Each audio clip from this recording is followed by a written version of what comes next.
Bonjour et bienvenue, voici notre tour d'horizon économique, géopolitique et boursier. Nous sommes le mardi 22 novembre. Pour comprendre comment marche la planète finance, et surtout lorsqu'elle marche sur la tête, c'est sur la bourse au quotidien et nulle part ailleurs.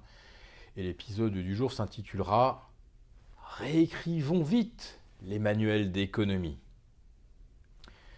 Je fais référence évidemment à ce scénario invraisemblable, inimaginable, complètement surréaliste, auquel nous assistons depuis le 9 novembre. Alors, si l'élection de M. Trump ne nous a pas vraiment surpris, la réaction des marchés nous a quand même laissé un petit peu pantois. Mais là où nous n'aurions jamais osé vous dire devant cette caméra que les marchés pouvaient gagner 10%, nous n'aurions jamais pu vous le dire dans l'anticipation d'une tension des taux de 50 points de base en l'espace de 10 jours. Tout simplement parce que ce n'est jamais arrivé. Jamais. Voir le Dow Jones gagner 12%, le Nasdaq plus de 14%, le Russell 2000 plus de 12%, alors que les taux longs ont bondi de 55 points, on est passé de 1,80 à 2,35, il s'agit de quelque chose que vous ne pouviez pas écrire dans un manuel d'économie, à moins qu'on vous indique directement la porte, ou si vous rendiez ce genre de copie lors d'un examen sur votre compréhension des marchés, c'était un zéro pointé direct.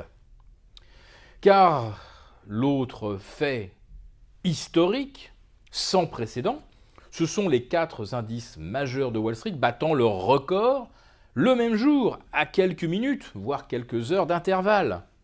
On a commencé par le Russell 2000, à 1324. Et puis très vite derrière, un quart d'heure plus tard, c'était le Nasdaq, qui bondissait vers les 5400. Alors il n'y a pas plus opposé en termes de cyclicité que le Nasdaq et le Russell 2000. Ces cycles ne concordent jamais. Vous avez toujours soit le Nasdaq en premier, et 6 mois plus tard, vous avez les valeurs petites et moyennes qui rattrapent, ou l'inverse, on est sur un cycle un petit peu incertain, les valeurs de croissance sont laissées un peu de côté, et on achète plutôt les belles histoires, les petites valeurs de niche, etc. Mais la concordance Nasdaq-Russell 2000, elle n'existe pas. Et puis, 2 heures plus tard, le S&P bat également son record. Il tutoie les 2300 points. Et puis, vers 18h40, c'est au tour du Dow Jones, enfin, de déborder les 18 935 points pour s'envoler vers 18 960. Et déjà, vous avez des commentateurs qui disent qu'après le long pont de Thanksgiving, qui commence ce jeudi, nous aurons le rallye haussier de fin d'année qui nous emmènera le Dow Jones à 20 000, histoire de faire un compte-rond. Ça nous ferait un S&P à 2400 et puis un Nasdaq, allez, mettons 5007 pour faire plaisir. Mais 4 indices reflétant des réalités économiques différentes, battant le même jour, le même soir, leur record simultanément, ça ne s'est jamais vu. Tout comme le Russell 2000 alignant 12 séances de hausse, cela ne s'est jamais produit au XXIe siècle, ni même depuis 1996, 20 ans. Alors, il paraît qu'on retrouve ensuite dans les années 90 des séries haussières de 15 séances sur le Russell 2000, qui à l'époque était un tout petit indice marginal dont personne n'avait que faire, qui était une sorte de petite marionnette. Donc 96-2016, on a complètement changé d'époque. Donc c'est totalement hors norme ce à quoi nous assistons. Mais je le répète, l'impossibilité absolue, c'est de voir des indices boursiers gagner 10-12% quand les marchés obligataires chutent symétriquement de près de 10%. Et puis on nous explique lundi soir que cette feu d'artifice, cette cascade de hausse, on la doit au pétrole. Oui, le pétrole remonté à 48 dollars le baril, qui a dopé les valeurs pétrolières et du secteur énergie. mais une hausse du pétrole aussi violente que celle à laquelle on vient d'assister. Ce seront des carburants plus chers, ce sera du chauffage plus cher, ce sera également du fuel plus cher pour les industries, ce qui va évidemment s'imputer et impacter les marges.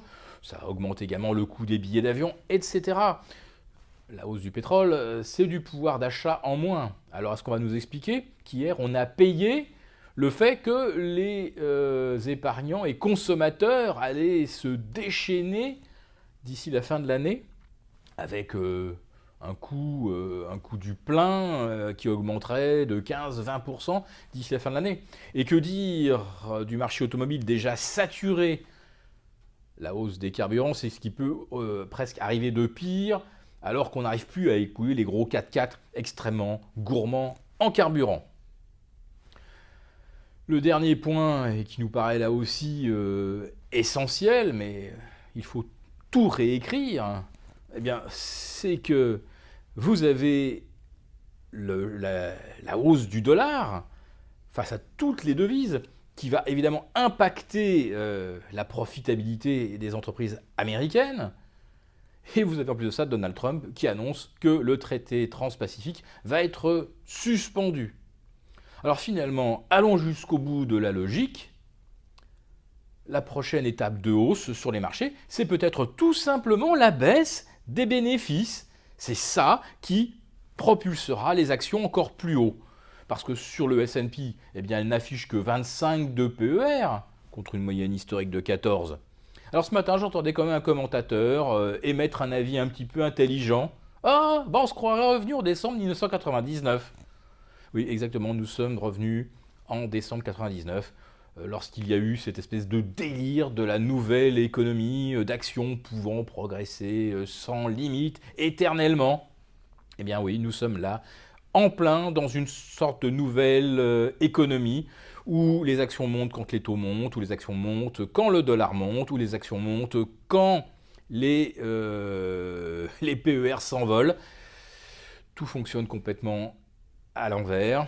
Alors évidemment, ça peut vous paraître presque relever de l'entêtement de vous conseiller à nouveau de couvrir des positions, voire même de prendre, on va dire, des positions plus offensives à la baisse sur les indices américains.